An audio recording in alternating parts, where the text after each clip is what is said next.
Hi, I'm Allison, licensed marriage and family therapist. I'm licensed for the state of California and practice in Bakersfield, California.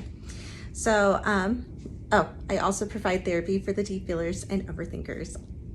I am currently using my assistant's little, interview questions to help come up with some content because my brain has been absolutely not coming up with anything. Or I come up with a bunch of ideas and then I make it overly complicated and then I don't do it.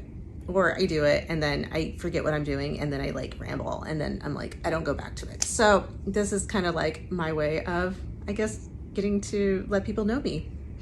In my previous one, I shared a little bit about what led me into becoming a therapist, as well as some of my background, my experiences. And today, I guess it's a little bit about why I work with deep feelers and overthinkers. So I myself am a big feeler. I have very big feelings, and I feel like not everybody gets that.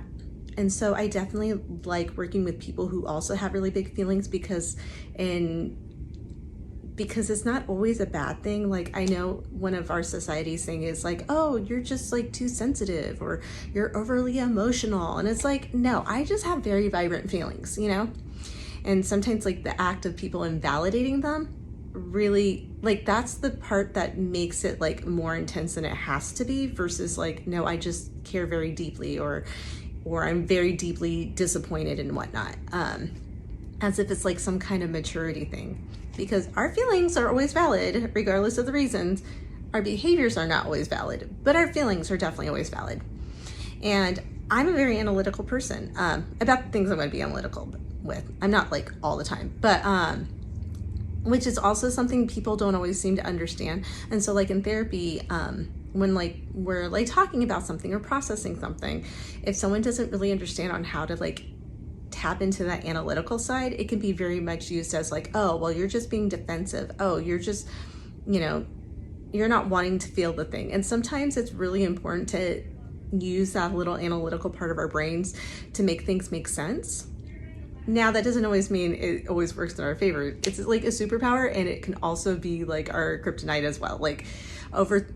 Being really analytical can lead to overthinking and thinking of all the worst possible, ideas, and then feeling trapped, and then, the spiraling. But it's something I definitely resonate with, and I also helping clients work through that too. So if you want to learn more about me, you can always go check out my webpage, which I guess I'm technically in the process of updating, but anyway, like and follow for more.